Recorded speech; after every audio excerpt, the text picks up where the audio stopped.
En esta oportunidad tendremos con nosotros a representantes de Colombia.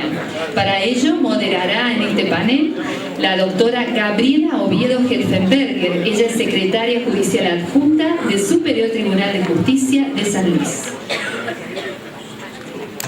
Buenas tardes a todos.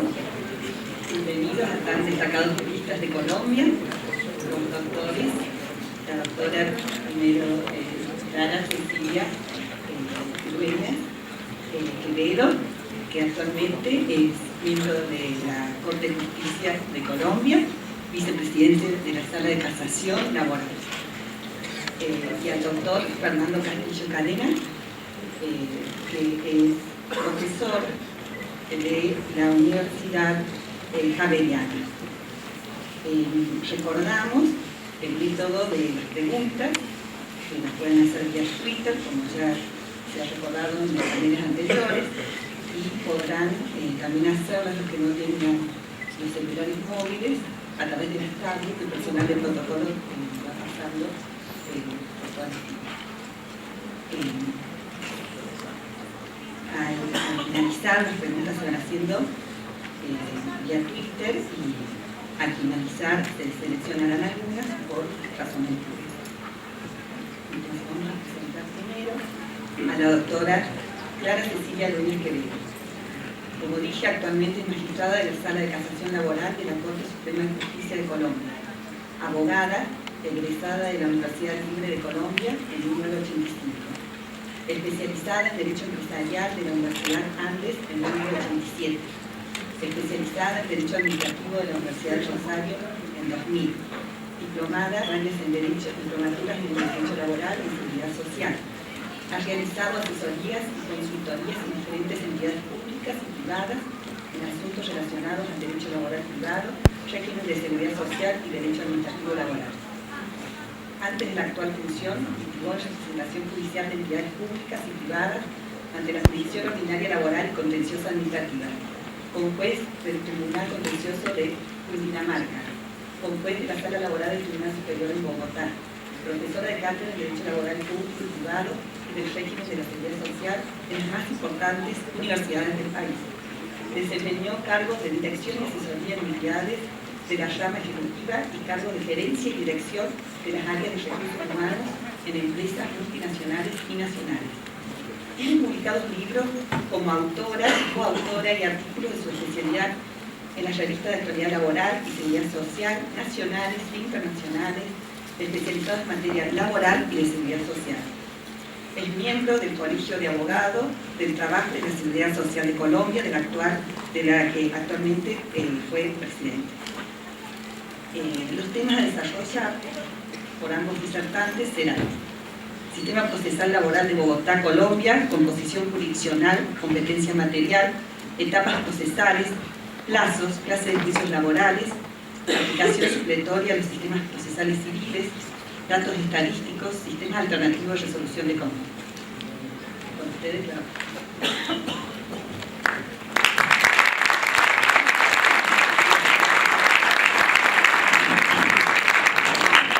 Buenas tardes. Muchas gracias, doctora, por la presentación. Gracias al doctor Rubén por esta invitación.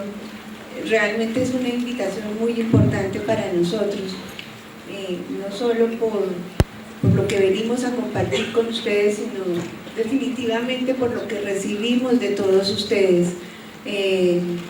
Argentina, muy gratamente para mí, su gente ha sido muy cálida, han sido personas muy amables. Creo que nos llevamos más que el recuerdo de esta hermosa región, una impresión de su gente maravillosa. Gracias también por traernos a compartir con nuestros colegas y amigos de otros países. Algo damos nosotros de lo que tenemos en nuestro país, pero creo que es mucho más lo que recibimos de cada uno de los países y de las provincias de este país, lo que nos han enseñado. Bien, en cuanto a los temas, ya la doctora Gabriela explicó qué es lo que nos pidieron y sobre esa temática que nos pidieron desarrollar es que vamos a disertar este rato. Primero vamos a hacer una breve información de cuál es la estructura de la jurisdicción ordinaria laboral en Colombia, para luego ya entrar a explicar un poco cómo se desarrolla el procedimiento laboral ordinario, para continuar con los procesos especiales que básicamente son tres: el de fuero sindical, el de calificación del cese de actividades o de la huelga y el trámite ejecutivo. Todos estos datos los vamos a acompañar con alguna información estadística, en lo que definitivamente es más fuerte y más conocedor de estos temas, el doctor Fernando, que nos acompaña. Entonces, él nos ayudará, además de otros temas, con este. Bien, ¿cuál es la estructura de la organización de la jurisdicción ordinaria laboral? Para eso, necesariamente tengo que comenzar por contarles cómo es la estructura organizacional de nuestro Estado. Colombia es un Estado social de derecho, es una república unitaria, diferente, entiendo yo, a lo que es la República Argentina, que tiene sus provincias. En Colombia, esa república unitaria tiene tres ramas del poder público: una rama ejecutiva,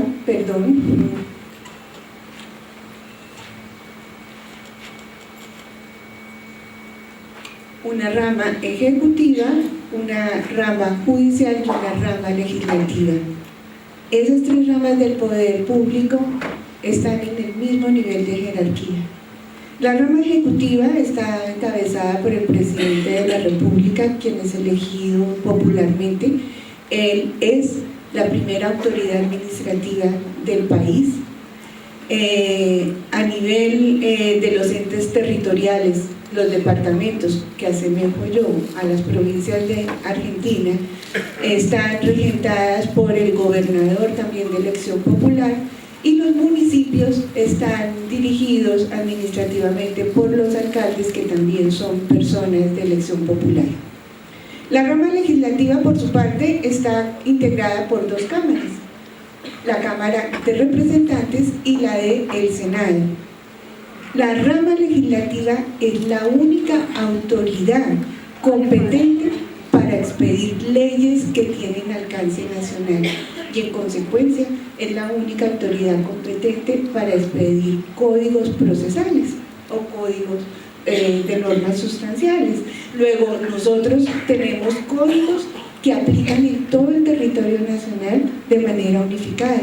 No tenemos tantos códigos cuantos departamentos existen, sino un solo código. Ahora bien, el presidente de la República, de manera excepcional, puede expedir códigos a través de decretos o leyes, quiero decir, decretos con fuerza de ley, cuando quiera que el legislador le dé facultades extraordinarias y expresas para determinados fines. Luego, quiero significar es que la única autoridad es el legislador y eventualmente el presidente cuando es facultado por el legislador. Dentro de esa estructura, la rama judicial, que está allí en la mitad, está conformada, como ustedes pueden apreciar en este organigrama. En el primer recuadro, o mejor, en la primera fila, tenemos la jurisdicción ordinaria, la jurisdicción contenciosa administrativa y la jurisdicción constitucional. Esas tres jurisdicciones están en el mismo nivel de jerarquía, como ustedes pueden ver. Al lado tenemos el Consejo Superior de la Judicatura. Esta no es propiamente una jurisdicción cuando está en el mismo nivel de jerarquía, y no lo es porque este Consejo Superior fue creado en la Constitución Política del 91 con la finalidad de que apoyara a la rama judicial en todos los temas administrativos. Tiene una sala disciplinaria que se encarga de investigar y sancionar, cuando a ello hay lugar, las faltas en las que puedan incurrir funcionarios judiciales, jueces y magistrados de tribunales. o los abogados en el ejercicio de su profesión. Entonces, eventualmente uno podría decir que hay allí una jurisdicción disciplinaria, pero en realidad las jurisdicciones que marcan como el derrotero de la rama judicial son la ordinaria, la contenciosa y la constitucional. La jurisdicción constitucional está integrada por una sola sala de 9 magistrados. Ellos están encargados única y exclusivamente de garantizar que se respeten las normas constitucionales. Son los guardianes de la Constitución. La jurisdicción contenciosa administrativa, que está organizada, como ustedes pueden ver allí, por el Consejo de Estado, que es su máxima autoridad, por unos tribunales administrativos que están funcionando a nivel de los departamentos y por los juzgados administrativos que se encuentran en los diferentes municipios. Esta jurisdicción es la que se encarga de dirimir todos aquellos conflictos que surgen entre particulares y el Estado, o entre los servidores públicos del Estado, cuando el Estado, mejor dicho, en últimas es convocado a un juicio, ya sea como demandado o ya sea porque él actúa como demandante. Esta es la jurisdicción especializada para el conocimiento de estos temas. Y la jurisdicción ordinaria, que está presidida por la Corte Suprema de Justicia, está integrada además por unos tribunales superiores que son los que conocen en segunda instancia los juicios que se adelantan a través de los juzgados del circuito en los diferentes entes territoriales, o los juzgados municipales que conocen en primera instancia para que la apelación sea conocida por los juzgados del circuito. Hay hoy en día otra nueva categoría, esta es muy reciente, más o menos del año 2007, de los jueces de pequeñas causas, que son los que, pues, muy similar a lo que aquí nos han explicado, conocen de asuntos de única instancia, tanto en la jurisdicción civil como en la jurisdicción laboral.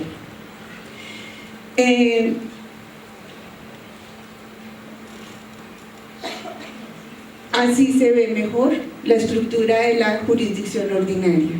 Entonces ustedes ven, la Corte Suprema de Justicia está integrada por 3 salas, especializadas en lo penal, en lo laboral y en lo civil. Bien, esa Corte Suprema de Justicia está integrada por 23 magistrados, o como ustedes llaman, 23 ministros.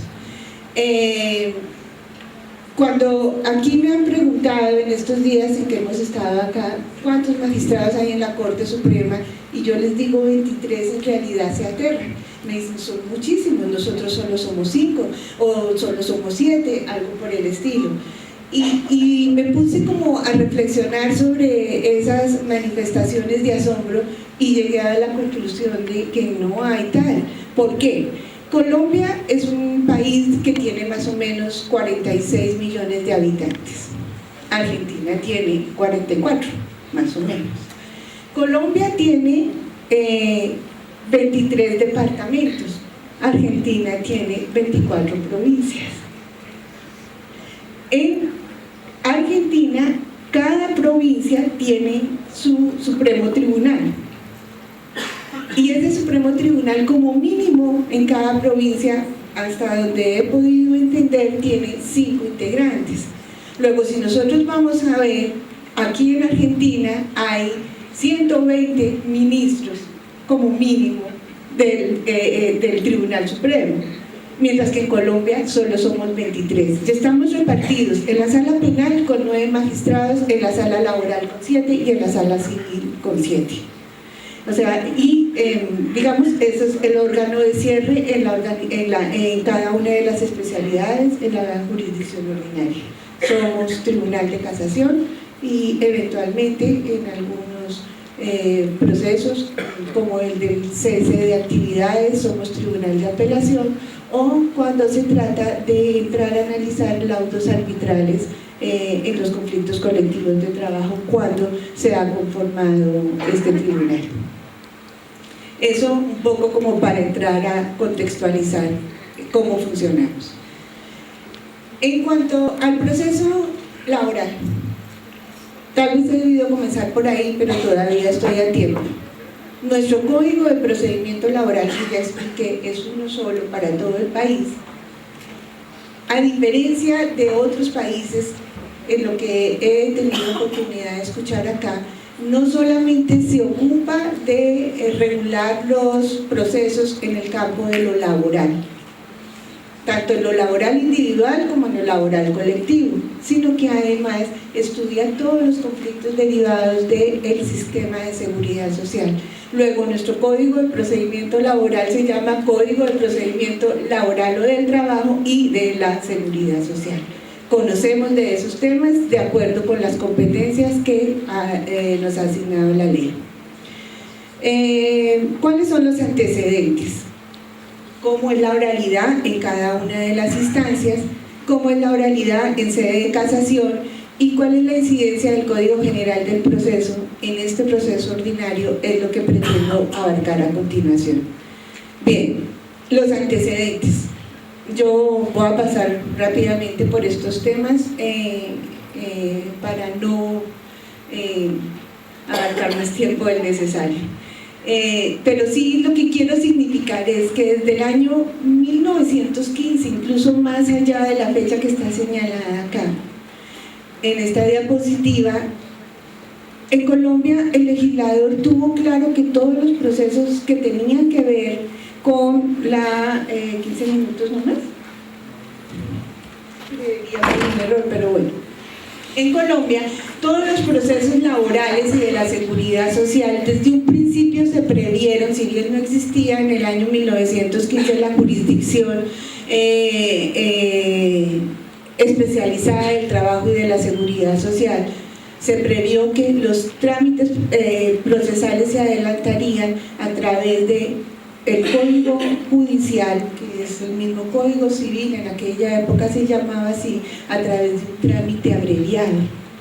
Esto se reiteró después en la Ley 45 del año 1936, cuando se expidieron algunas normas relacionadas con el sistema de seguridad social, la jornada de trabajo, el contrato de trabajo, etc. Y allí se insistió que mientras que se establecía la jurisdicción especial del trabajo, de todas maneras adelantaríamos estos trámites a través del código del proceso abreviado contemplado en el Código Judicial.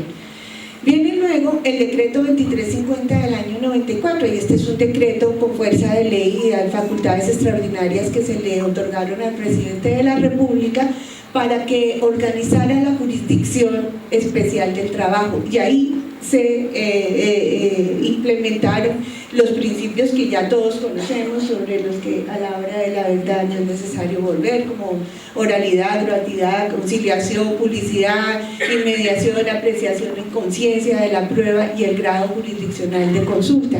Nosotros llamamos el grado jurisdiccional de consulta en Colombia, es cuando las sentencias de primera instancia son adversas al trabajador y no son apeladas. Entonces, de todas maneras, suben al Tribunal de Apelaciones para que allí él conozca. Pues bien, acá se organizó la Jurisdicción Especial del Trabajo de una manera similar a como entiendo yo que la tienen en algunos países de la región.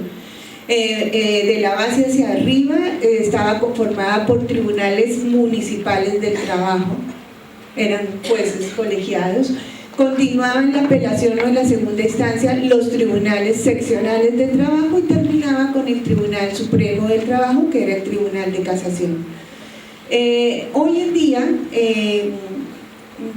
o mejor, cuando se adoptó como legislación permanente ese decreto extraordinario que expidió el presidente a través de la Ley Sexta del 45, se reorganizó, por decirlo de alguna manera, esa estructura, y quedó de una manera muy parecida a como hoy existe: jueces unipersonales en la primera instancia para que conozcan de los procesos de única instancia, o para que conozcan de los de primera instancia los tribunales superiores, que son los que existen en cada uno de los departamentos de nuestro país, y la Corte Suprema como Tribunal de Casación.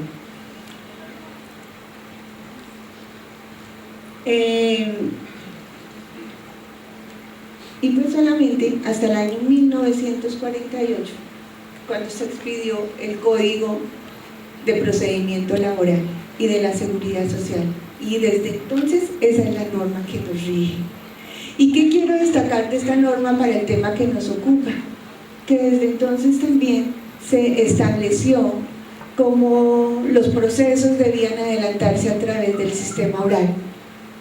Fue algo que se impuso son pena de nulidad, dijo la norma. Si no se adelantan los procesos a través del sistema oral, incurrimos en nulidad de todo lo actuado.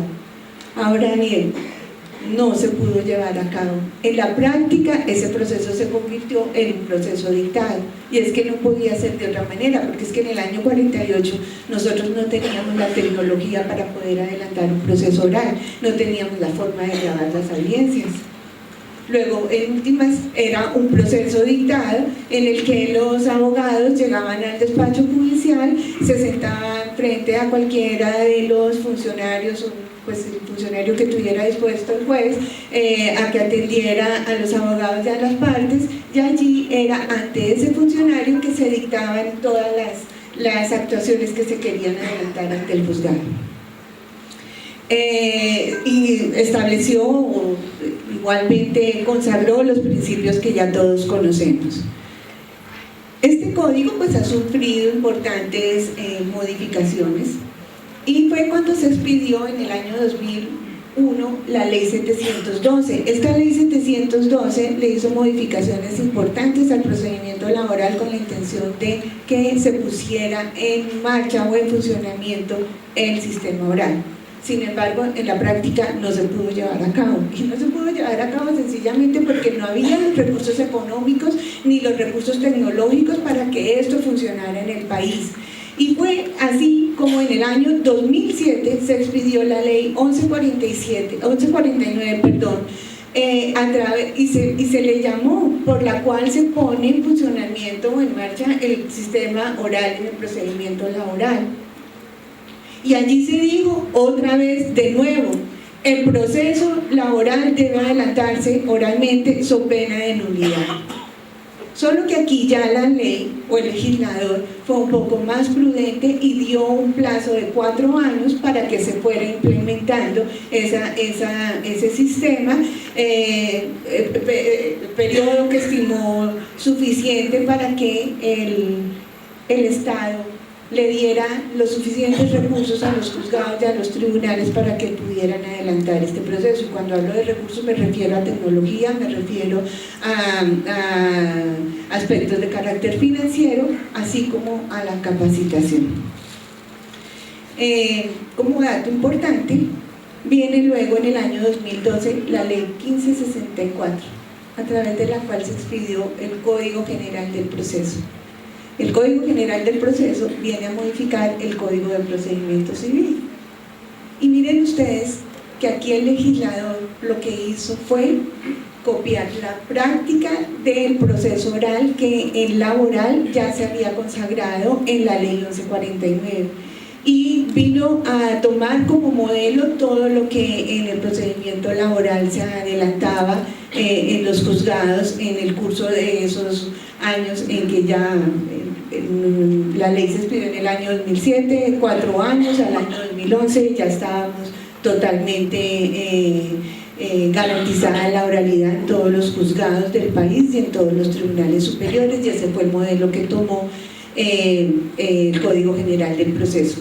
Hoy en día entonces surge la pregunta que si el derecho laboral es autónomo, procesal laboral es autónomo, que si lo es el Código General del Proceso, en fin, es una discusión sobre la que si nos alcanza el tiempo luego les comentaré algo. La organización actual de la jurisdicción después de todas estas leyes es como ustedes la ven ahí. Importante destacar en relación a lo que habíamos dicho antes, que están también los jueces de pequeñas causas, que conocen en única instancia, y el proceso verbal abreviado. Bien, ¿cuáles son las características del proceso ordinario laboral? La primera es que es un proceso de doble instancia. La segunda, y quizás esta es la más importante y es algo que creo que compartimos todos, es que el juez es el director del proceso, y en la medida en que el juez es el director del proceso, él puede en un momento dado determinar qué pruebas se practican o qué pruebas no se practican, desde luego si conoce su proceso. O sea, hay una verdadera inmediación y hay una verdadera participación directa del juez. Ya no son los funcionarios de los despachos judiciales quienes atienden las audiencias, sino que lo es directamente el juez. La segunda característica es que se desarrolla en 2 audiencias y esto se cumple de manera estricta. Una primera audiencia que tiene, digamos, como 4 etapas: conciliación, resolución de excepciones previas, sanamiento y fijación del litigio. Y hay otra, y esta es la segunda y última audiencia, que es la del trámite y juzgamiento. Entonces, cuando esto se presenta de esta manera, surge entonces ese trámite procesal y surgen unas obligaciones previas a la preparación de esas audiencias. Y esos actos procesales previos en la primera instancia, o los actos procesales que se deben desarrollar, son los que voy a explicar a continuación. Unos que tienen que ver con la obligación del juez y de los funcionarios del despacho, la citación a la primera audiencia, la audiencia ya en últimas cómo se realiza, viene la segunda audiencia y última, para luego entrar a la oralidad de la segunda instancia y en sede de casación. Bien, ¿cuáles son los actos previos en las audiencias? Alguien o varias personas aquí lo han comentado. Para que el juicio oral tenga éxito, se requiere necesariamente que el juez conozca perfectamente qué es lo que se ha llevado a su despacho, qué es lo que él tiene que decidir, y para eso pues tiene que hacerle un control a la demanda, esta es escrita, y tiene que hacerle un control a la contestación de la demanda, que también es escrita. Cuando llega la demanda al despacho, ¿qué tiene que hacer el juez? No solamente conocerla, sino además pedirle a las partes que la corrijan cuando a ello hay lugar. Por ejemplo, ¿qué dice la norma? Las pretensiones, ¿cómo se deben presentar? De una manera clara, concisa e individualizada. Eso es lo que dice el artículo 25 de nuestro Código Procesal. Sin embargo, se presentan muchísimos errores en la presentación de la demanda, como por ejemplo, imprecisión de lo pretendido o planteamientos exagerados. ¿Qué es una imprecisión de lo pretendido? Vean este ejemplo, son ejemplos traídos de la vida real. Que se condene al empleador a pagar los derechos del extrabajador relativos a la pensión. Queda el juez como, ¿cuáles son esos derechos relativos a la pensión? ¿Será que está pidiendo la pensión en sí misma? ¿Será que está pidiendo que le paguen unas mesadas atrasadas de una pensión ya reconocida? ¿Acaso está pidiendo que se indexe la base salarial de liquidación de esa pensión? Seguramente lo que está buscando es que le den la pensión de vejez, la invalidez, la de jubilación, será la de convencional. ¿Cuál es? Entonces, si finalmente no se le da precisión al juez, ¿qué tiene que hacer el juez ante eso? Devolver la demanda. ¿Para qué? Para que en el término de 5 días, como lo ordena la norma, sencillamente se corrija y se vuelva a presentar. Luego ahí ya, cuando el juez está haciendo esa labor de control sobre la demanda, está garantizando que el proceso, una vez se haya corregido, se tramite de forma ágil y rápida. Cuando hablamos de planteamientos exagerados, no me voy a detener ahí, porque aquí ya lo han dicho. Hay demandas de 60 páginas, hay demandas de 100 páginas, luego ahí ya el planteamiento es totalmente exagerado. Eso es otra cosa que también el juez, como director del proceso, está facultado para exigirle al usuario de la justicia que lo corrija. ¿Y cómo deben ser los hechos o las soluciones en las que se basa la demanda? También lo ordena la norma. Deben señalarse de manera clara, clasificados de uno en uno, no se pueden acumular. ¿Para qué? Para que, entre otras, el demandado los conteste también de manera clara y precisa y no se soslaye de su obligación de contestarlos.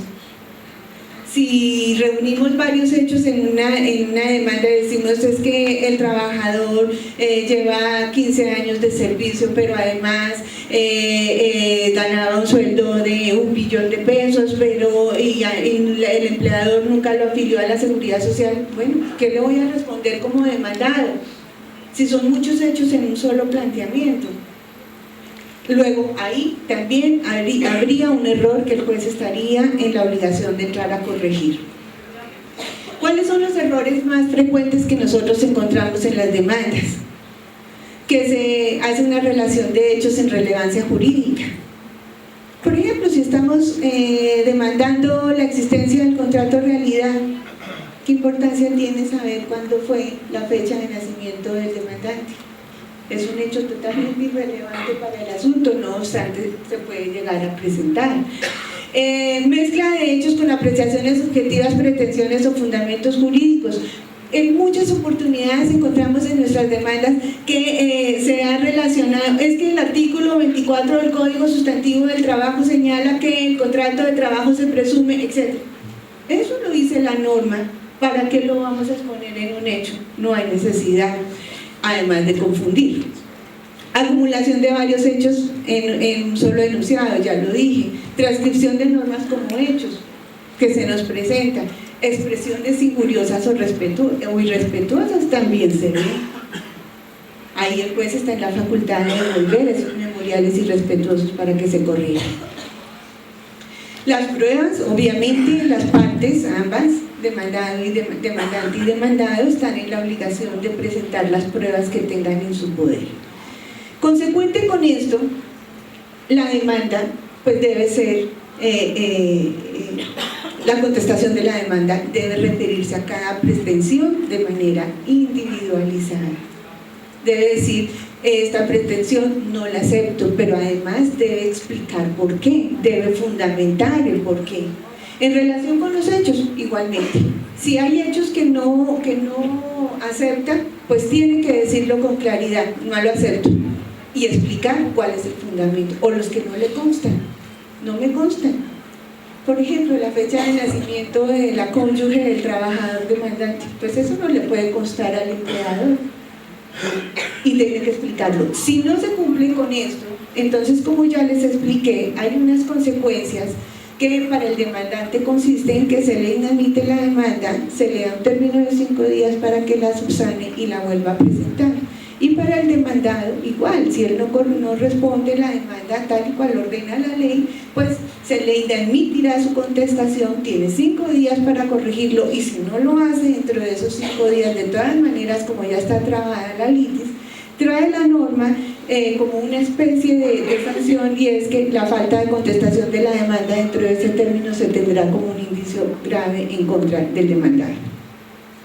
Bien, viene la citación a la primera audiencia, después de que ya se ha hecho este control de la demanda.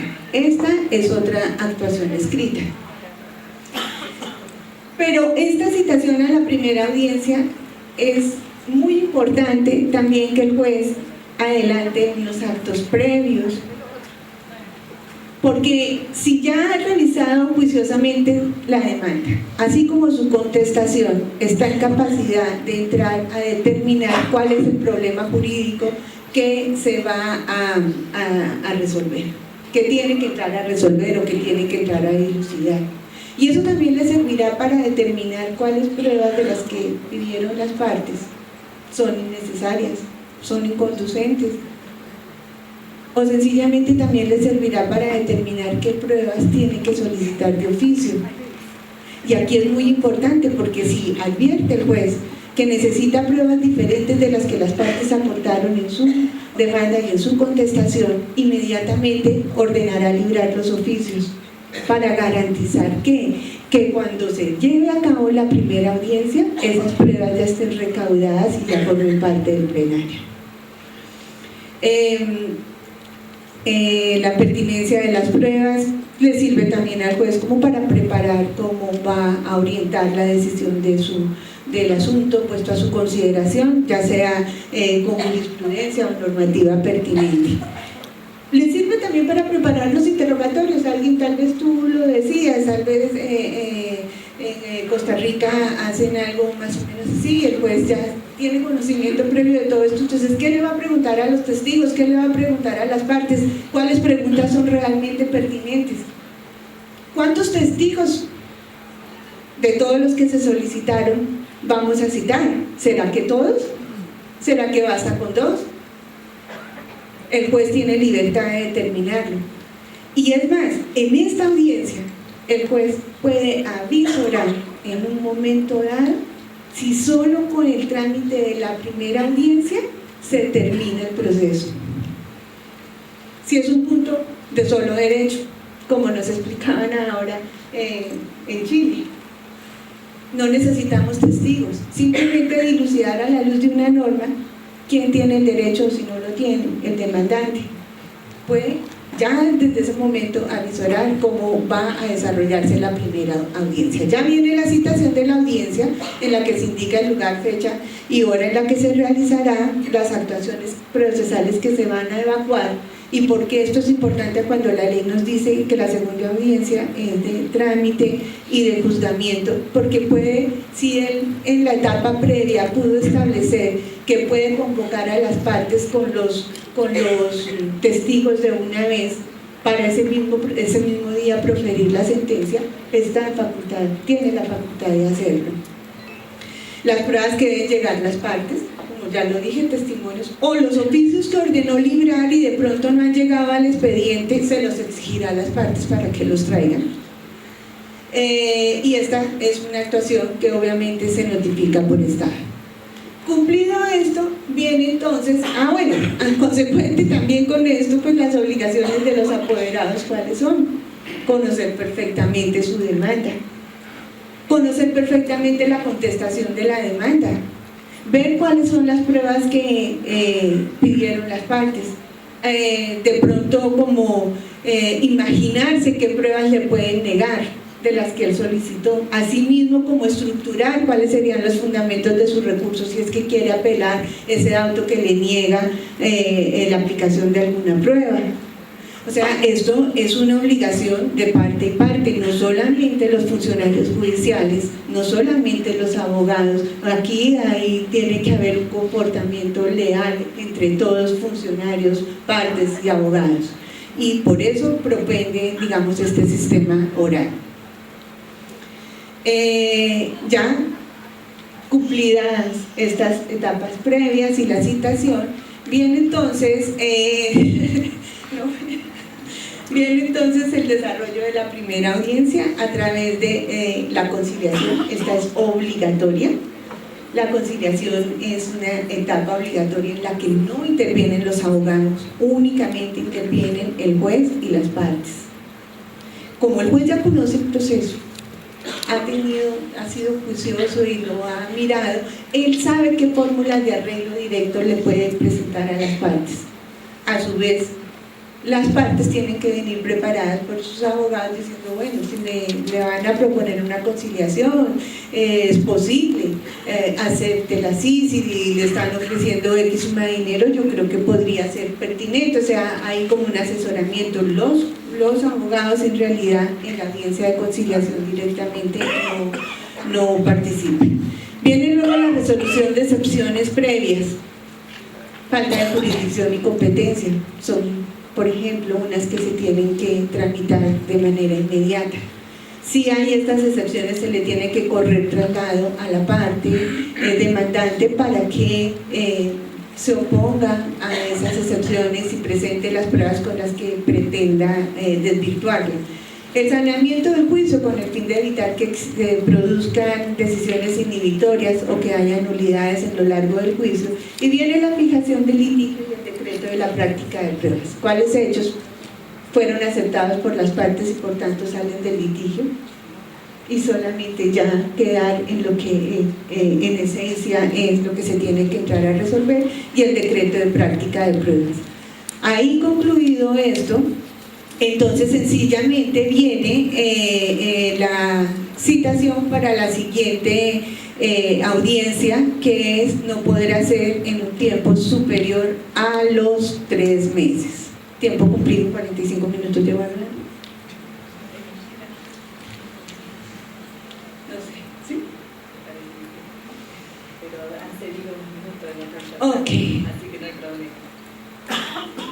A ver, audiencia de trámite y juzgamiento. Esta es una audiencia única, se practican las pruebas que ya el juez determinó. Vienen los alegatos de conclusión por las partes que se hacen de manera oral. Y en este momento el juez da un receso de la audiencia por espacio de 1 hora. Pasada esa hora, profiere su sentencia. Pero fíjense que, al contrario de lo que decía la doctora Mangarelli, que de pronto es como muy rápido el trámite, no, el juez, como ya ha tenido la oportunidad de estudiar desde tiempo atrás su demanda, su contestación, las pruebas, ya ha avisorado el problema jurídico a resolver, ya lo tiene organizado, pues va a dictar una sentencia seguramente en derecho. Bueno, como todos los humanos, los jueces también nos equivocamos, pero seguramente hará una muy buena labor si conoce bien su expediente. Esta sentencia se notifica por estrados y viene la interposición del recurso de alzada para la parte vencida, que lo formula y lo sustenta en esa misma audiencia en forma oral. De todo eso que se ha actuado, se levanta un acta que firman las partes que han intervenido en el proceso, y esto ha quedado consignado en los medios magnetofónicos o en videos que se han tomado pues en grabación, que se pueden poner a disposición de las partes. Luego ahí queda la memoria del proceso. O sea, la memoria del proceso no solamente está en el papel, también está en esos medios electrónicos. En la segunda instancia es una sola audiencia y se realiza de esta manera. Hay un auto que admite la apelación o la consulta, y esta es una actuación escrita. Lo demás se hace de manera oral. Excepcionalmente, muy excepcionalmente, hay una práctica de pruebas, y cuando esto sucede se da un término de 10 días. Las alegaciones de conclusión las formulan las partes de manera oral, viene el fallo, se notifica por estrados, y ahí es cuando la parte puede interponer su recurso de casación. Solo interponerlo no lo fundamenta. O bien lo puede hacer en ese momento, o bien lo puede hacer dentro de los 15 días siguientes.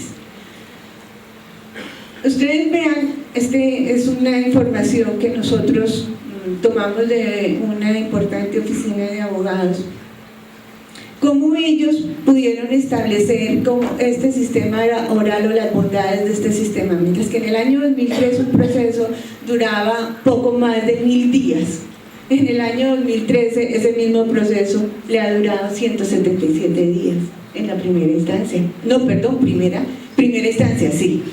Y en la segunda instancia, mientras que en el 2004 ese proceso duraba 576 días, en el año 2013 solamente dura 113 días. Pero yo les diría que hoy en el 2014 un proceso de estos en primera y en segunda instancia perfectamente puede durar escasos 3 meses, 6 meses, por mucho. Luego sí hay realmente una bondad en él. En casación no hay oralidad. En casación todo se hace por escrito, y esto pues ha generado, esto sumado a otras circunstancias, ha generado una gran congestión en la sala laboral de la Corte Suprema de Justicia. Por una parte, la oralidad le ha dado impulso al proceso, indudablemente, como ustedes lo pudieron ver en esas estadísticas.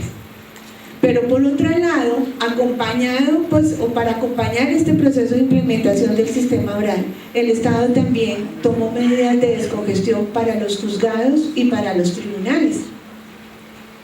¿Y cómo funcionaron estas medidas de descongestión? Sencillamente que a los jueces y a los de descongestión, ya los magistrados del Tribunal de Descongestión, les pasó todos los procesos escritos que traíamos antes bajo la ley anterior. Esos procesos escritos ellos los tramitan no en oralidad sino bajo la escritura, y mientras tanto los jueces que tienen vocación de permanencia o que son de la planta de personal definitiva de la rama judicial, jueces y magistrados, adelantan el sistema oral. Pues eso convulsionó la Corte Suprema de Justicia totalmente, porque allí se tomaron todas esas medidas de descongestión, pero en la Corte no se tomó ninguna medida de descongestión. Hoy en día, entonces, un proceso de casación que en el año 2007 podía durar un más de 400 días.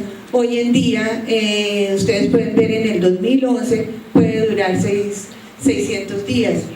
Nosotros tenemos en este momento cerca de 17.000 procesos en sede de casación por resolver. En el despacho de cada uno de los magistrados hay más de 2.000 procesos, cada uno represados. Hoy estamos resolviendo asuntos o sentencias de segunda instancia del año 2009. Luego, todo ese gran esfuerzo que se hizo en las instancias para descongestionar con el sistema oral, pues se vio totalmente truncado en sede de casación. Allí no tenemos ninguna otra medida. Desafortunadamente los procesos pueden durar 5 o 6 años allí. Aquí yo les traía estos cuadros, pero pues estoy pasando el tiempo, donde les quería mostrar un poco la comparación del parangón entre qué actuaciones son escritas en cada uno de los dos sistemas, tanto en la primera, en la segunda instancia, como en sede de casación. Voy a pasar por encima, está la autonomía del derecho procesal. Simplemente les digo que analógicamente podemos acudir a las normas del Código de Procedimiento Civil para cubrir vacíos. Procesos especiales, no creo que alcance a explicarlos. El fuero sindical, conciliación y cese de actividades, y los procesos ejecutivos son procesos muy breves. Bueno, el de fuero sindical y el de cese de actividades son procesos que no pasan más allá de 10 días. El proceso ejecutivo se demora se está demorando más que el ordinario, porque se tramita bajo las normas del Código de Procedimiento Civil anterior. Bueno, voy a mostrarles unas estadísticas. Este es el escenario general de la rama judicial antes de la descongestión en el año 2009. A los juzgados estaban entrando más de 800.000 procesos, salían tramitados hacia los tribunales en las 3 especialidades, más o menos el 50%, y llegaban a la corte 136.000 expedientes.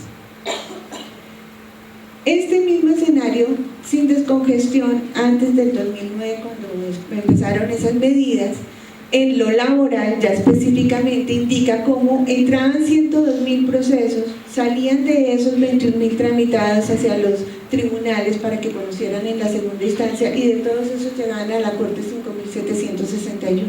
Después de la descongestión, fíjense ustedes cómo disminuye el represamiento en los juzgados, cómo disminuye también en los tribunales, y por el contrario llegan a la corte 27.000 o más de 27.000 procesos que se encuentran allí represados. Esto para mostrarles cómo se ha proyectado, se proyectó desde el año 2009, cuál es el pronóstico que hay en la sala de casación laboral. Para el 2014 dicen que tenemos 15.975 expedientes para fallo, y no es cierto, ya tenemos 17.000, es decir, ya sobrepasamos lo que se tenía programado, previsto o proyectado para el año 2015. Gracias. O sea, hubiera tenido...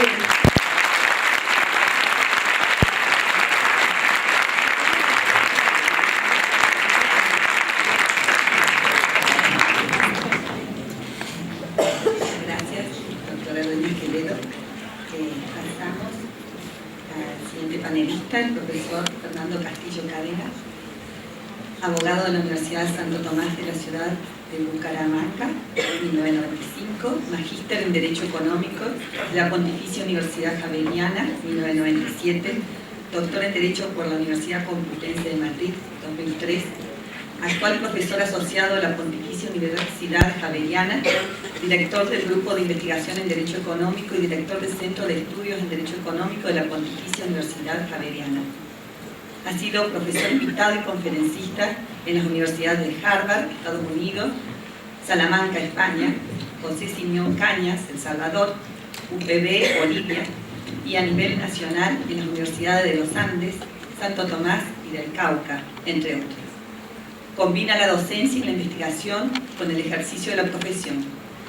Es abogado litigante y realiza habitualmente actividades de consultoría. Su trabajo ha sido reconocido por la Corporación José Ignacio de Márquez al serle otorgado el Premio Nacional José Ignacio de Márquez por el mejor artículo escrito en temas de derecho económico, en coautoría con el profesor Carlos Andrés Uribe Piedrahita, 2006. Su trabajo académico y profesional también fue reconocido al ser nominado como candidato a magistrado de la Sala Laboral de la Corte Suprema de Justicia por el Consejo Superior de la Judicatura en Colombia, 2012. Entre sus publicaciones más destacadas se encuentran los libros intitulados Problemas actuales de la Seguridad Social, Los bonos pensionables, 2009, y Problemas actuales de la Seguridad Social, la pensión de vejez en el régimen de ahorro individual, 2001. Bueno.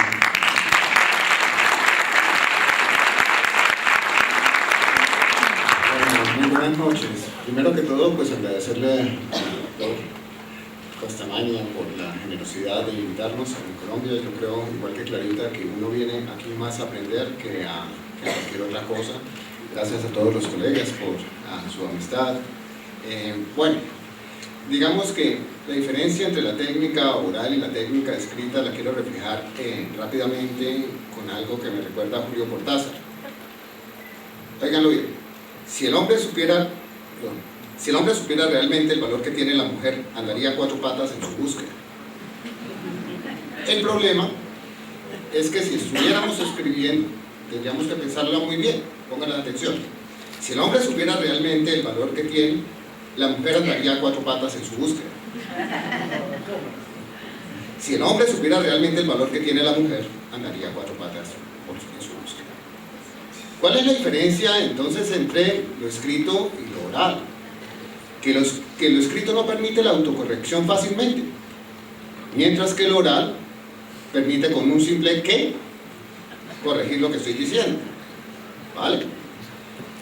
Entonces, pues realmente lo que hace el procedimiento laboral es ahorrarnos unos costos de transacción tremendo, lo de los malos entendidos, porque se pueden corregir rápidamente. El discurso que yo les vengo a contar a ustedes es un discurso de análisis económico del procedimiento laboral oral y por qué estimamos desde la economía y el derecho que esto es un medio idóneo para minimizar todos los costos sociales. Y a eso me voy a dedicar en el resto que me queda de exposición, ¿vale? Bueno. Pero primero, unas cifras. El empleo en Colombia, según la agencia estadística, somos 46.057.000 habitantes, de los cuales 36,5 millones estamos en edad de trabajar. Muy bien. Pero de los cuales solo 23.280.000 componemos la población económicamente activa. De ellos, solo 20.696.000 estamos ocupados. Lo que quiere decir que desocupados andan 2,5 millones de colombianos, pero como corolario, 13.309.000 se encuentran inactivos. Y uno dice, oiga, está bien, inactivo significa amas de casa, gente que está estudiando, bla, bla, bla, no necesitan trabajar, muy bien. 2,5 millones de desempleados, una tasa muy bajita, 9%, más o menos de la población. 20.696.000 empleados. ¿Qué berraquera de país? Berraquera, decimos, ¿qué país tan bueno? En Colombia. Sin embargo, el Sistema General de Pensiones solo tiene 17.200.000 afiliados. Uy, ya nos faltan como 3 millones y pico de afiliados, que completando con los 1.300.000 de los regímenes exceptuados, fuerzas militares, policía, llegan a los 18,5 millones, pero todavía nos quedan faltando 2 millones de colombianos, pero de los cuales solo cotizan al sistema 7,7 millones. Uy, acá ya la cifra viene diciéndonos que está pasando algo. Es decir, que el trabajo en su mayoría es informal y no se atiene a las reglas del Código Sustantivo del Trabajo, por tanto tampoco se demanda en la jurisdicción ordinaria. Con lo cual les quiero decir, el problema de congestión no es más grave porque los ciudadanos colombianos viven en el mercado informal del trabajo más que en los mercados formales. No tenemos una justicia que haya respondido a esto, en parte porque la informalidad viene dada por muchas causas, pobreza por un lado, narcotráfico por otro lado, mucha gente vive el narcotráfico, guerrillas, paramilitares, mucha gente vive en una economía sumergida. Pero entonces ahí viene una cuestión que simplemente las quería dejar de claro. La justicia ordinaria llega a muy pocos colombianos. Vamos a mirar una cosa muy sencilla del análisis económico. Pensar lo que un fulano de la calle haría entre la decisión de demandar o no demandar. Si al demandante se le dijera, oiga, mire, estos son los costos de demandar y estos son los beneficios que va a obtener, simplemente por la relación entre beneficios y costos, va a obtener 1000. ¿Y cuántos son los costos? 50, a demandar. Ahí estaría la decisión, demandar o no demandar. Y entre más bajos los costos de la demanda, pues más probable es la cantidad de demandas. Muy bien. Sin embargo, el proceso judicial no es tan barato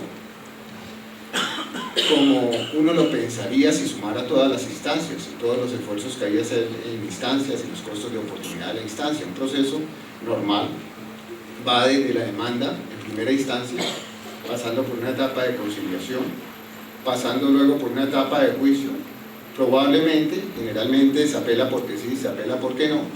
Hay una etapa de apelación y finalmente decide uno subir a el recurso extraordinario de casación porque considera que todo lo que uno ha dicho, como considera el derecho, es lo correcto y que de pronto hasta la Corte Suprema está equivocada en su jurisprudencia. Puede pasar. Sin embargo, también hay que defender el debido proceso, el acceso a la justicia, todas esas cuestiones.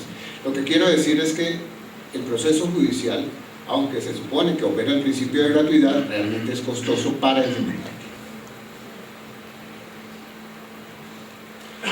¿De qué se trata el objetivo económico del derecho procesal? Para nosotros simplemente se trata, sin lastimar el acceso a la justicia, no faltaba, sin lastimar el debido proceso, es de minimizar los costos sociales. ¿Y cuáles son los costos sociales de los procesos? Dos. Los costos administrativos, lo que vale la justicia, jueces, escritorios, computadores, papel, medios tecnológicos, y los costos del error judicial. Claro, los costos administrativos de los arreglos, de los acuerdos, de la conciliación es mucho más, son menores que los costos del juicio.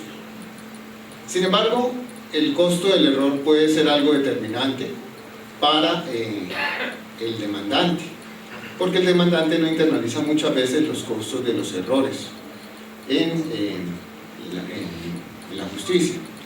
¿Cómo medimos nosotros la extensión del error? Pues simplemente entre un fallo que se daría si el juez tuviera la información perfecta, que implica seguridad jurídica, estabilidad en las normas, poco cambio jurisprudencial, pudiera valorar bien las pruebas porque tiene toda la información, y el que se da, en efecto, con la información que tiene. Entonces ahí ya sabemos cómo podríamos medir el costo del error.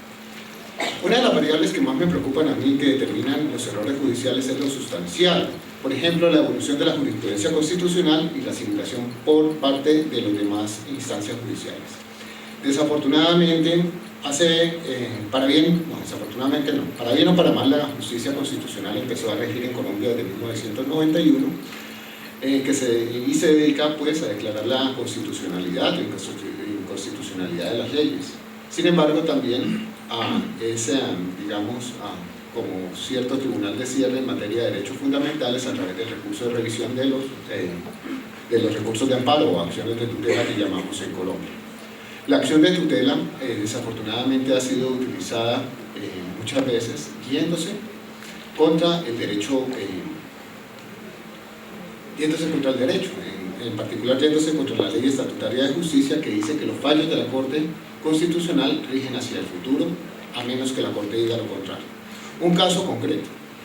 En el 2003, la Corte Constitucional declaró inconstitucional un requisito de fidelidad en el Sistema General de Pensiones. No dijo nada acerca de los efectos del fallo, por tanto se entiende que la sentencia rige hacia el futuro. Sin embargo, mucho más adelante la Corte, a través de sentencias de revisión de tutela, dijo que los fallos debían aplicarse de manera retroactiva a la expedición de la ley. Sin embargo, para la Corte Suprema de Justicia eso era difícil de aceptar. ¿Por qué era difícil de aceptar? Porque la ley estatutaria dice que las normas, que las sentencias de la Corte rigen hacia el futuro, a partir de la declaratoria de inexequibilidad. Mantuvo su posición durante mucho tiempo, pero a fuerza de fallos de revisión de tutela, ya, digamos, no había nada que hacer en relación con aplicar de manera retroactiva una sentencia de constitucionalidad. Eso es perjudicial para el sistema porque nos creó una inestabilidad jurídica en relación con el ámbito espacial y temporal de aplicación de las sentencias de constitucionalidad. Entonces tenemos ese problema y actualmente convivimos con ello. ¿Qué quiero decir? Todavía no nos hemos acostumbrado a las decisiones de la Corte Constitucional y creemos que la Corte Constitucional todavía no ha madurado en su deber constitucional. Es decir, creo que le falta ahí un poco de rigor para entender que hay que proteger los derechos fundamentales, pero no se puede llevar en ristre todo el sistema de derechos en Colombia. Lo segundo, la falta de lealtad procesal de las partes. Es como material probatorio que se oculta o se trata de no dejar ver al juez de alguna manera. La mala calidad de las demandas, de las que ya habló Clarita, la mala calidad de las contestaciones de la demanda, las solicitudes de prueba que buscan subsanar falencias de gestión de los litigantes, aunque existen algunas veces casos externos como son los de las entidades del sector público que no expiden los certificados, las resoluciones o las constancias a tiempo y a veces uno se va a juicio sin toda esa información, sin el expediente administrativo. Falta de conocimiento de políticas generales del Estado consagradas a través de la ley. No es raro el tema en Colombia de que los altos tribunales hagan derechos sin mirar cuál fue la razón de política pública para que una norma surgiera. Tenemos un problema con la exposición de motivos. La exposición de motivos se hace como justificación del proyecto de ley, pero no se hace como justificación de la ley. En España, la exposición de motivos se hace como justificación de la ley, por tanto le da una guía de interpretación inmediata a los tribunales de justicia de cómo debe entenderse la norma. Acá, como se hace antes, al momento de presentar el proyecto, a los jueces no les suelen dar la importancia que tiene en la interpretación de la norma. Entonces ahí también tenemos unos errores que le cuestan al Estado plata. Acá, resumiendo un poco, para empezar a encontrar lo que dijo Clarita, pero en términos más de costos administrativos y costos de error. Con la implementación de la ley de oralidad, dada su celeridad, exige una teoría del caso, es decir, implica un mayor uso de estrategias no dilatorias por parte de los abogados. Esto pone a los abogados en Colombia contra la espada y la pared.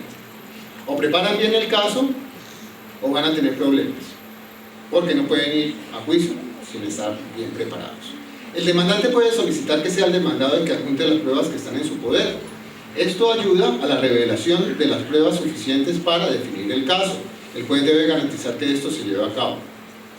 El procedimiento inicial escrito, Clarita lo dijo y yo también lo creo, permite mejorar la calidad de la demanda y su contestación, permiten una mayor calidad en la decisión judicial siempre que la inadmisión de la demanda tenga como fin buscar calidad y no eliminar inventarios de los juzgados. Tenemos unos problemas con algunos juzgados del circuito que buscan la inadmisión de la demanda y el ulterior rechazo simplemente para reducir inventarios. Entonces termina uno presentando una demanda una vez, 2 veces, la rechazan y hay algunos juzgados que se demoran hasta 6 meses en inadmitir la demanda, otro mes para el rechazo, 2 meses, 3 meses, y va pasando el año. Y el cliente dice, ¿qué pasó? Dice, acá hay razones que uno no se explica por qué hubo rechazo de la demanda. Minimiza los juegos estratégicos de largo plazo dada la inestabilidad de la jurisprudencia constitucional en sede de tutela, teniendo en cuenta la probabilidad que pueda ser asimilada por los demás tribunales de justicia a mediano y largo plazo. ¿Qué quiero decir con esto? Digamos que si tenemos los datos actuales, sabemos cómo está la jurisprudencia constitucional, sabemos cómo está la jurisprudencia de la Sala de Casación Laboral, pues el abogado tendrá que hacerse a esos datos como ciertos, probables en la aplicación en la sentencia suya. Sin embargo, como lo dijo Clarita, tenemos una represa bastante importante en Sala de Casación. ¿Qué significa esto? Que a veces, si la Sala de Casación le da por cambiar de precedente, pues vamos a tener unos costos asociados a ese cambio de precedente, pero hacia atrás. Porque, como está represado, entonces estamos en este momento sacando casaciones del año 2009, 2010. Si aplican el precedente porque cambió la jurisprudencia a la Corte hoy, se aplican a todos los casos anteriores. Entonces, los que están fallando apenas en casación, lo que significa que estamos echando una interpretación hacia atrás. Habíamos dicho que una demanda se presenta cuando el costo es inferior a los beneficios. Esto, pues, depende mucho realmente de los abogados. Ya lo voy a explicar por qué. Esta es una función de demanda estándar que utilizamos para explicar la demanda judicial. ¿De qué depende la demanda? De la cuantía.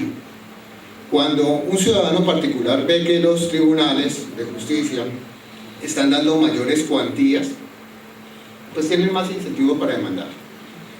También depende de la probabilidad de éxito según el demandante y la probabilidad del éxito del demandado según el demandante, de los costos de la demanda, los costos explícitos y de los costos del arreglo, así como el número de conflictos. Permítanme mostrar que la cuantía es una variable que nosotros llamamos ambigua, porque el número de pleitos aumenta con el incremento de sucesos que causan daños, y en un principio un incremento de las condenas otorgadas por un juez hace que crezca el número de pleitos, pero el efecto es ambiguo porque también hace que los demandados puedan corregir sus políticas laborales y tratar de no incurrir en la misma conducta que le está ocasionando pues pago de sentencias. Entonces, digamos que la cuantía es una variable ambigua. Proceso laboral y cuantía. Al disminuirse la duración esperada de los pleitos, tanto en primera como en segunda instancia,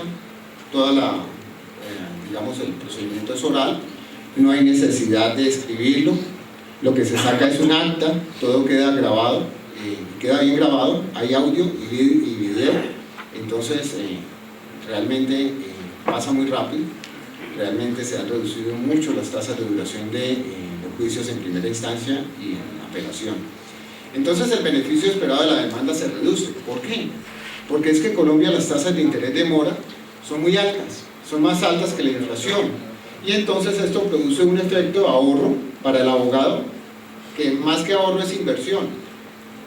Se van a ganar muchísima más plata en tanto más se demore la justicia en decidir finalmente el caso. Al reducirse el termo, pues esta inversión ya no es tan alta, tienen que volver a acomodar su ciclo económico, y esto significa entonces menos ganancia por cada una de las demandas que tienen. Por el otro lado, no se deteriora la prueba. Entre más rápido se acerque, o entre más se acerque el hecho y el testimonio, y el testimonio y la sentencia, pues es obvio que las pruebas no se deterioran ni en la percepción del juez, ni en la percepción de los demandantes ni demandados. Entonces cada cual va a tener más ajuste con las probabilidades que tiene de ganar o de perder. Al funcionar realmente el principio de inmediación, siendo el juez el director del proceso, la calidad de la apreciación de la prueba al momento del fallo es mayor. ¿Qué pasaba en Colombia antes? Que el juez atendía 3 y 4 audiencias al mismo tiempo. Realmente eran sus ayudantes los que estaban llevando cada audiencia, y el juez pasaba como a chequear simplemente cómo iban las cosas, porque la congestión era alta, el juez no tenía tiempo, y entonces realmente no apreciaba las pruebas que se estaban tomando. Llegaba el momento de decidir y decía, uy, aquí pasó algo, o utilizar la facultad de pruebas de oficio o fallar con lo que tenía. En relación con el optimismo relativo, cuando las partes son optimistas en cuanto a los resultados de un juicio, no aceptan otorgar concesiones en la negociación. El optimismo puede deberse a la falta de información o a características personales de las partes que los hacen pensar que los errados siempre son los otros. Los abogados somos muy dados a esto. No, es que el equivocado es el juez, el equivocado es la contraparte. Entonces el abogado influye también mucho en el optimismo de su parte, del demandante o del demandado. Es el que establece probabilidades. Ya habíamos dicho que si el valor esperado de la reclamación del demandante supera el costo esperado de la responsabilidad del demandado, esto no lo habíamos dicho. El problema es que si ambas partes son relativamente optimistas, generalmente el fallo se va a llevar hasta las últimas consecuencias. Y son relativamente optimistas cuando el demandante piensa ganar 50 y el demandante piensa ganar 50, ¿sí? Piensa ganar plata, y el demandado piensa perder 0. Entonces ahí hay una solución de esquina que no es fácil solucionar, en el sentido de que no va a haber acuerdo. Por el contrario, si mediante la información lograse establecerse probabilidades de ganancia y de pérdida en el pleito, y el demandante con esas probabilidades piensa que va a ganar 50 y el demandado piensa que va a perder 60, ahí sí va a haber un arreglo en el pleito. Y eso va a ayudar. En este papel es clave el papel del juez como director del proceso. ¿Por qué? Porque el juez debe participar activamente en la etapa de conciliación. Estoy de acuerdo en que el juez debe participar activamente, también estoy de acuerdo con la doctora esta mañana, que decía que después de la conciliación, o uno llevando 3, 4 conciliaciones o 5 conciliaciones al día, tantas al mes, pues es imposible que uno se acuerde cuál fue la fórmula conciliatoria que propuso en un momento determinado. El juez puede proponer fórmulas de arreglo, y esto es importante porque envía señales ex ante de lo que puede llegar a ser un posible fallo, de acuerdo con lo que ve por encima. Eso no constituye en Colombia prejuzgamiento. El simple hecho de que el juez proponga fórmula no es prejuzgamiento. De esta manera se corrige el optimismo relativo cuando se logra la presencia se corrige el optimismo relativo cuando se logra la presencia física de ambas partes. Hoy en día tienen que estar demandante y demandado, o su representante legal. ¿Por qué se corrige? Porque si el abogado le dijo alguna mentira acerca de las probabilidades de pérdida del pleito, el demandante van a estar delante del juez que le va a decir, oiga, ¿por qué no arreglan de esta manera? Mire, ustedes pueden solucionar. Esto debe corregir el optimismo relativo de los demandantes. A los abogados no les está permitido participar en la etapa conciliatoria, salvo para proponer fórmulas conciliatorias. ¿Qué quiero decir también con esto? Que la mediación entre abogado y cliente, entre abogado y demandante, abogado y demandado, no se puede hacer en esta etapa para decirle vámonos a pleito, sino simplemente para mediar en el conflicto, tratar de proponer soluciones. Entonces también el abogado no va a poder hacer mucho más allá de lo que el demandante quiera, de acuerdo con la percepción que tenga el juez. Eso es bueno. El juez puede solicitar pruebas de oficio y esto elimina conductas estratégicas que se puedan detectar. Otra de las formas de reducir ese optimismo es cuando yo digo, oiga, no voy a presentar tal prueba, ¿sí? Porque si no la presenta la otra parte o no la tiene, pues hasta acá llega y yo gano. No, acá el demandante, el abogado, los abogados tienen que internalizar que el juez puede solicitar pruebas de oficio, puede decretarlas. Y si las decreta, el juicio se le puede ir para un lado que ellos no lo sospechan. Entonces tienen que internalizar esto y entonces esto también obliga a ser leales desde el principio. El juez puede rechazar las pruebas y diligencias inconducentes, o sea, muchos testimonios no, ya. Eso también ayuda a la celeridad. Todo ello permite además una adecuada fijación del litigio, lo que conduce a minimizar los costos administrativos del pleito. Los costos de litigar. Cuanto menores sean los costos de litigar permaneciendo lo demás constante, mayor será el número de demanda. Entre los costos más importantes están los honorarios de los abogados, los peritos, los retrasos y las dilaciones. Uno de los problemas que tenemos en Colombia es que hay un exceso de oferta de abogados. Digamos que diferentes países han tomado diferentes soluciones. Por ejemplo, unos han impuesto colegio de abogados como requisito previo para el litigio, otros han impuesto tarifas únicas que los abogados pueden cobrar. Alemania, por ejemplo, usted por este pleito solo puede cobrar esto, no puede cobrar más. ¿Por qué lo digo? Porque en buena parte el tema también es educacional. Los abogados en Colombia estamos enseñados o nos enseñaron es a pleitear. Entonces, si no hay un pleito, no estamos contentos. Cambiar el chip hacia mecanismos conciliatorios, mecanismos alternativos, cambiar el chip hacia, digamos, buscar acuerdos que satisfagan a ambas partes es algo a veces difícil. Y eso tiene que ver con la mala calidad en la educación legal. Miremos un poco los costos de litigar y el proceso oral. El proceso oral, por su celeridad, implica una mayor preparación del abogado, no solo en la parte procedimental, sino en la teoría del caso. Tiene que establecer que efectivamente hay una teoría del caso, que las pruebas que tiene y el derecho que tiene lo pueda llevar a presentar una demanda buena. Se espera entonces mayor celeridad ante los menores tiempos de respuesta. Claro, si no lleva una demanda buena y admiten y no admiten, pues ahí ya viene un problema. Pero si llega a primera instancia y no está preparado de pronto para que el juez dicte el fallo inmediatamente, pues simplemente va posiblemente a obtener una pérdida si no está preparado para cualquier eventualidad, y esto implica pruebas y argumentos. Esta situación teóricamente puede generar un efecto de expulsión de mercado cuando los abogados presentan mala calidad, no dedicando un número de horas suficiente al caso. Si no dedica el número de horas, la calidad está en cuestión. Sin embargo, en este sentido, la facultad de los jueces para decretar pruebas de oficio es ambigua, sea en primera o en segunda instancia, aunque deseable generalmente para las partes, puede obrar como salvavidas para el abogado. El abogado se encontró con la Virgen o con el santo. ¿Por qué? Porque resulta que encontró un juez proactivo que se dio cuenta que faltaban ciertas pruebas y las decretó y le salvó el caso.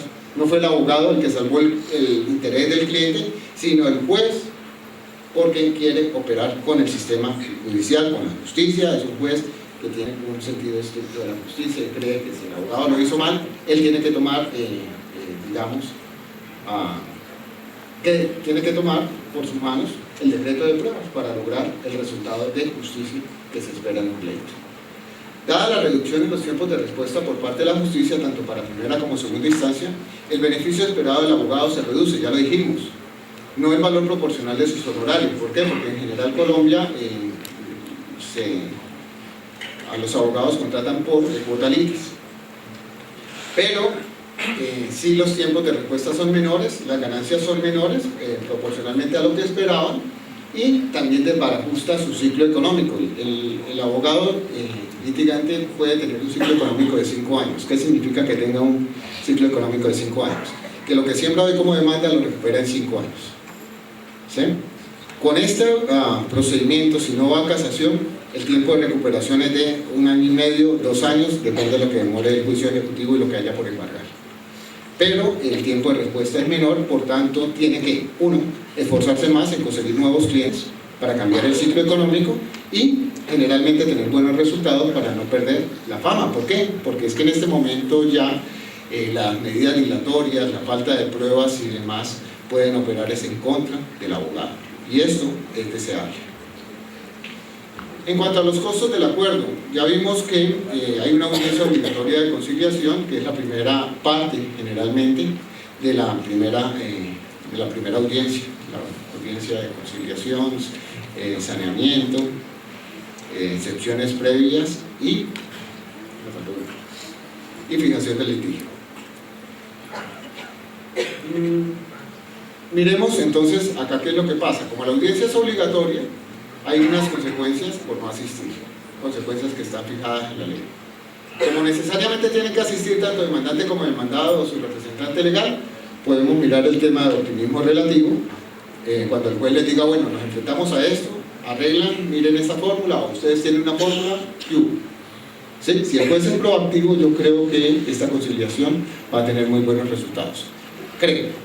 Porque en la mayoría de pleitos que me ha tocado a mí en primera instancia, no me ha tocado con jueces muy proactivos. ¿Sí?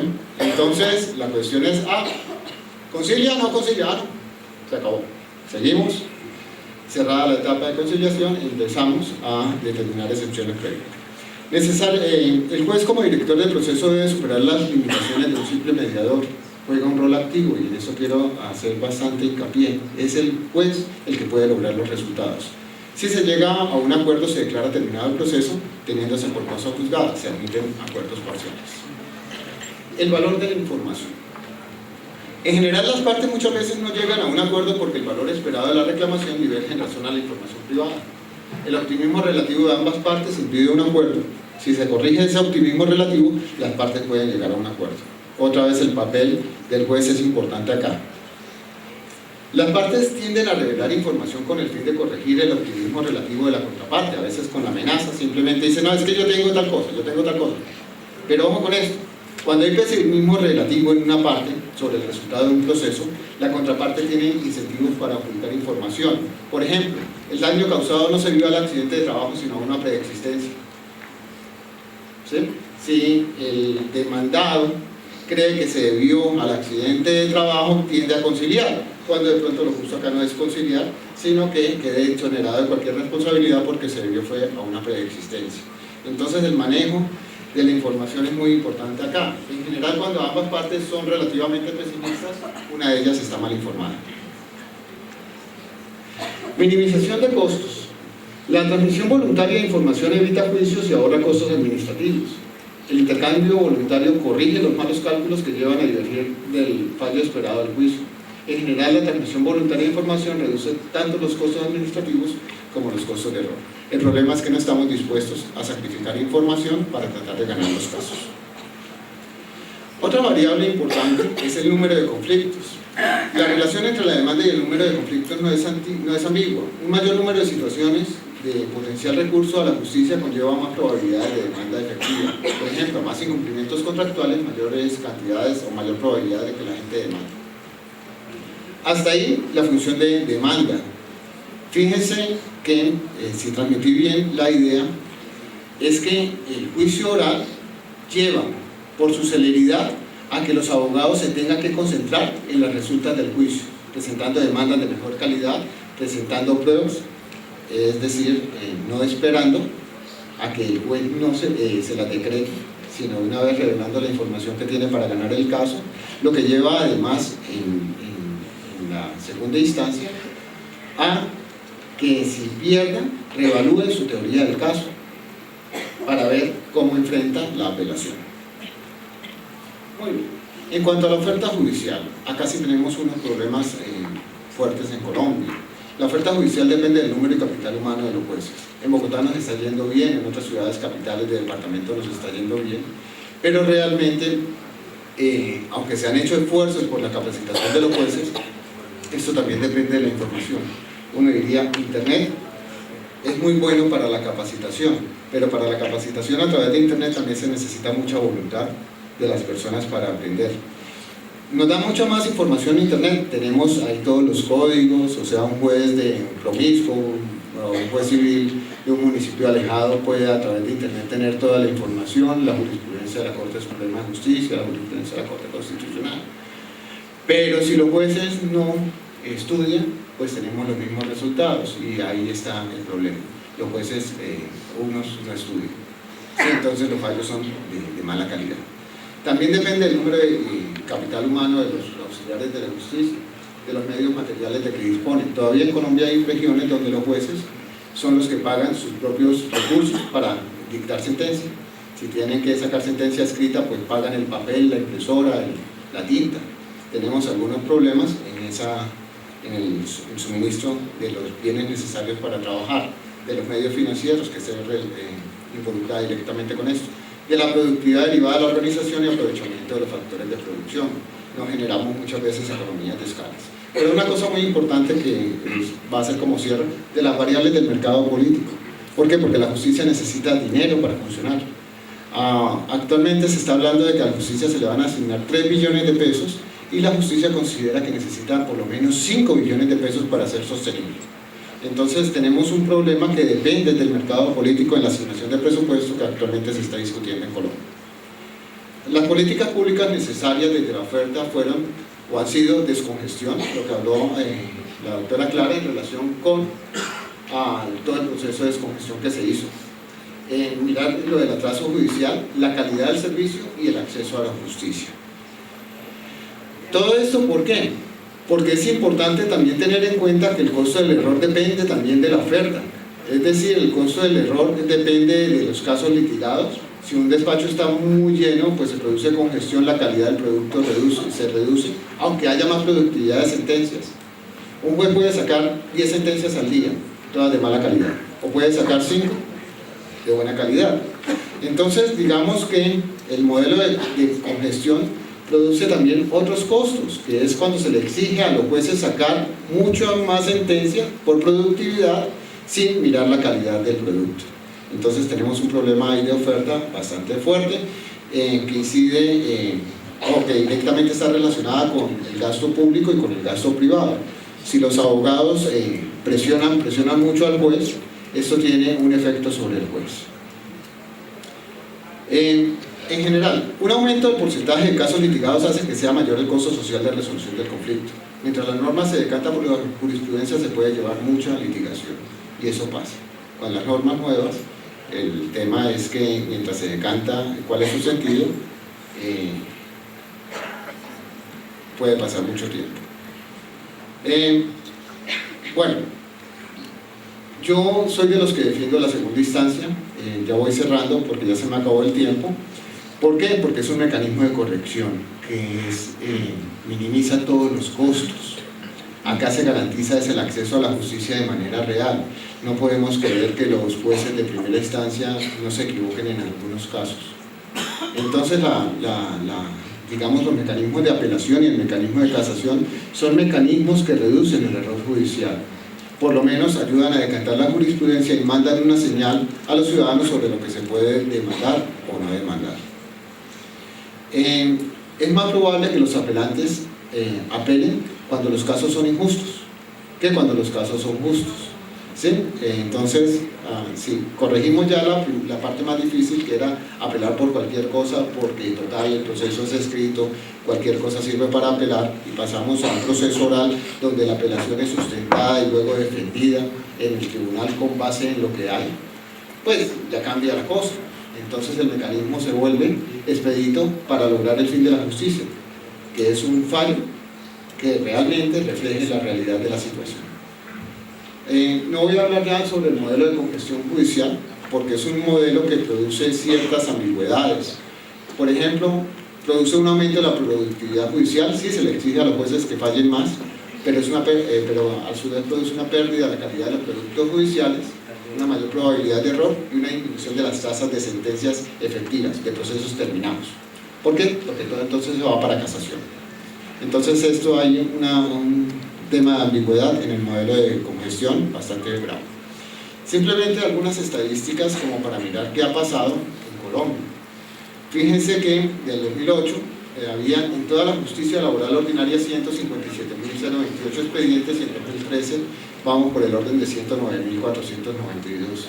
Es claro que ha funcionado el sistema, tanto la descongestión como la justicia oral.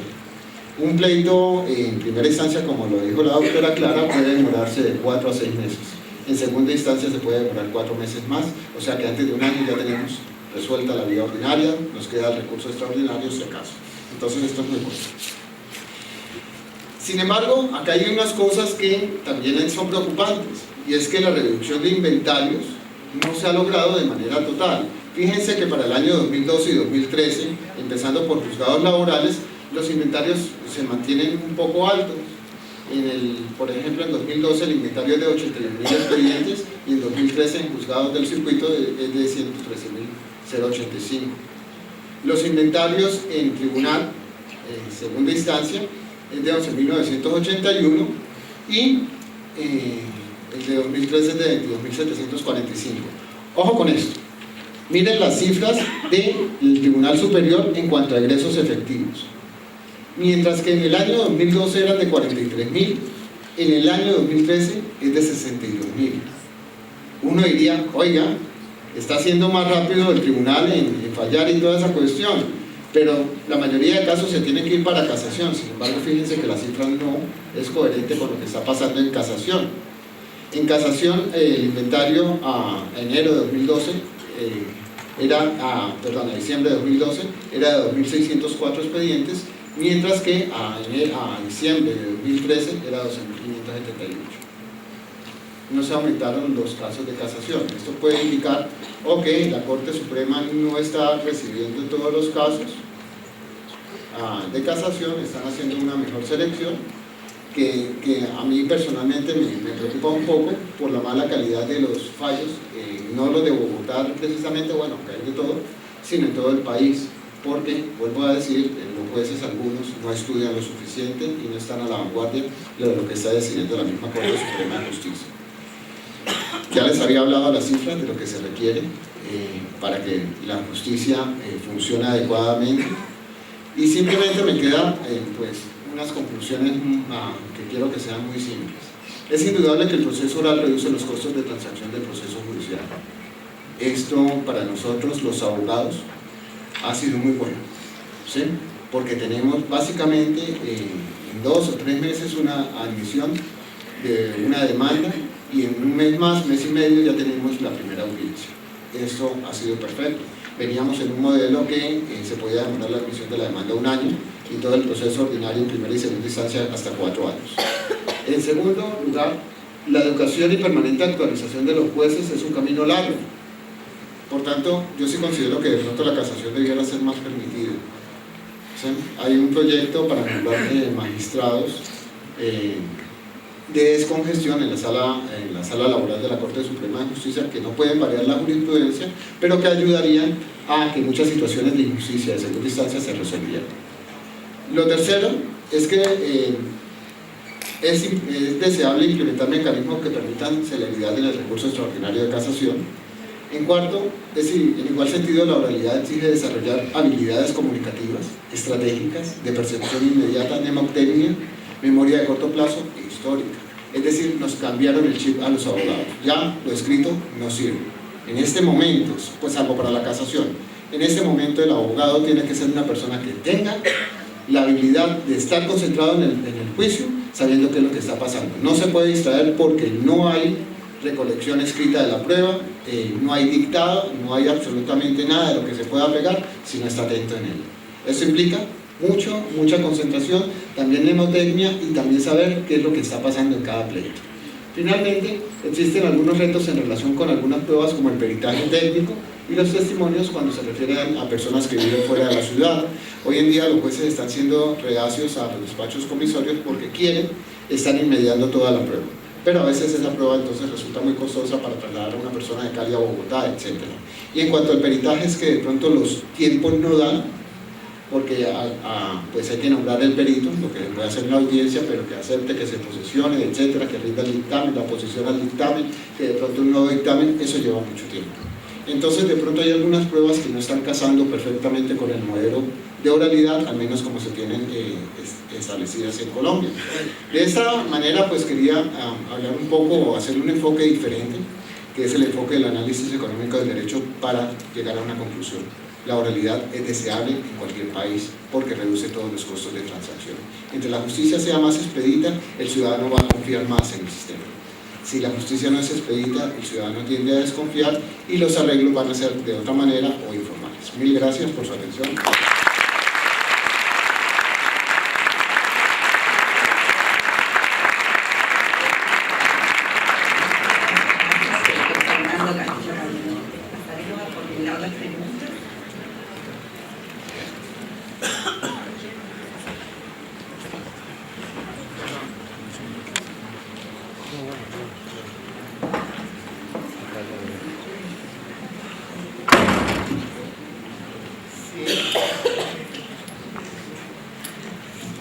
Si me lo permiten, mientras vamos contestando las preguntas, vamos a poner de trasfondo, Dios mediante, un video de lo que puede ser en Colombia. Este video no está confeccionado, arreglado, es simplemente lo que pasa en un juzgado de Barranquilla mientras vamos respondiendo las preguntas. Así matamos 2 pájaros de un solo tiro, si les parece. ¿Cómo se ve?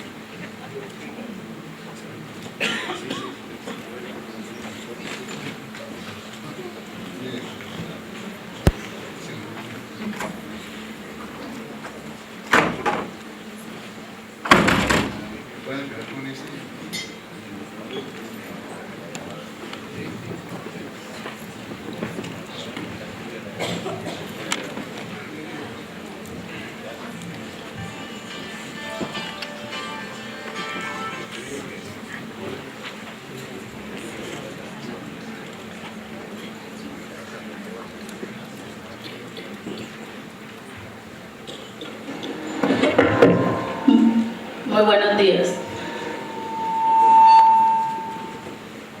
La Secretaría del Juzgado procede a instruir a los intervinientes.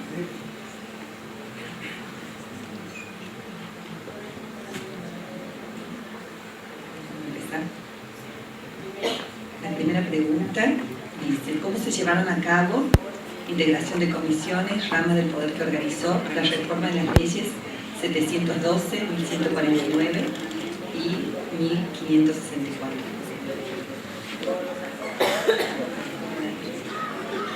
cómo se llevaron a cabo la reforma de las leyes 712, 1149 y 1564, o sea, y entre paréntesis dice integración de comisiones, rama de poder que organizó.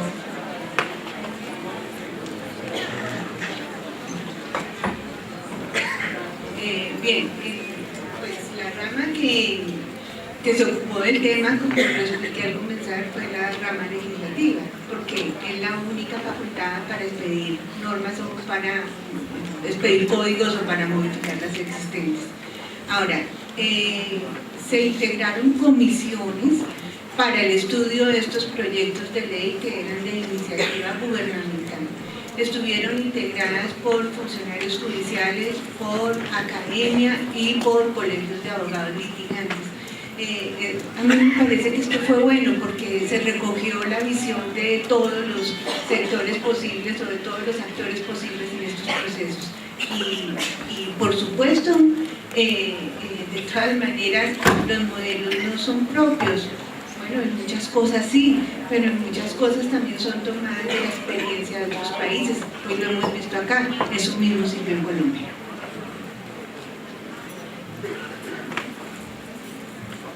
La segunda pregunta, ¿no? ¿Cuál es el monto máximo del reclamo de los procesos que ingresan en los juzgados de pequeñas causas?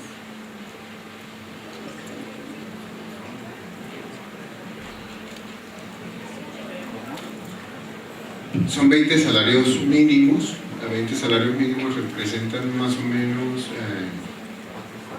12 millones de pesos, que son más o menos $6.000.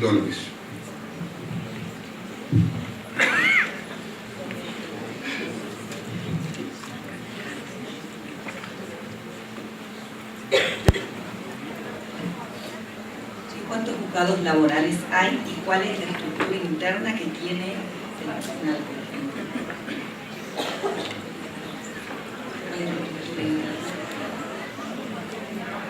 Bueno, yo les voy a responder de Bogotá. No tengo precisión en relación con otros entes territoriales, pero en Bogotá con certeza tenemos 36 juzgados de oralidad, única y exclusivamente de oralidad. Hay adicionalmente otros juzgados de descongestión, como les contaba, para evacuar todos los procesos escritos. ¿Cuál es la estructura interna de estos despachos? Pues está obviamente encabezado por el juez. Hay un secretario del juzgado, del despacho, que es la segunda persona en jerarquía. Hay un oficial mayor y más o menos hay unos 2 o 3 auxiliares judiciales, que son las personas que están pendientes de como atender en ventanilla a los abogados y a las partes que van a indagar por el estado de sus procesos. Esa es más o menos la estructura general. Habiéndose evacuado todas las preguntas, que son las 3, les agradecemos a los destacados juristas. Entonces, de esta forma cerramos los paneles de este primer Congreso Internacional de Derecho Procesal Laboral con la presentación de los representantes de Colombia. Vamos a proceder a la entrega de presentes certificados a nuestros disertantes. Va a entregar en primer lugar la señora Ministra del Superior Tribunal de Justicia, doctora Lidia Ana Novillo. Recibe su certificado y presentes el profesor Fernando Castillo Cadena.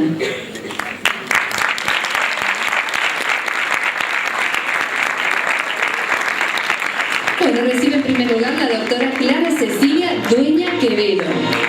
Ambos representan a Colombia. Y ahora sí, vamos a llamar al doctor Florencio Damián Rubio para que haga entrega del certificado y presente, ahora sí, doctor, al doctor Fernando Castillo Cadena. Los disertantes están recibiendo su certificado por su participación en este congreso y presentes. Y finalmente voy a convocar al doctor Mario Alonso, quien es juez de cámara de la tercera circunscripción judicial, para que haga entrega del certificado y presentes, a quien ha intervenido como moderadora en este último panel, a la doctora Gabriela Oviedo Helfenberger. Ella es secretaria judicial adjunta del Superior Tribunal de Justicia de San Luis. Le renovamos el aplauso a todos ellos.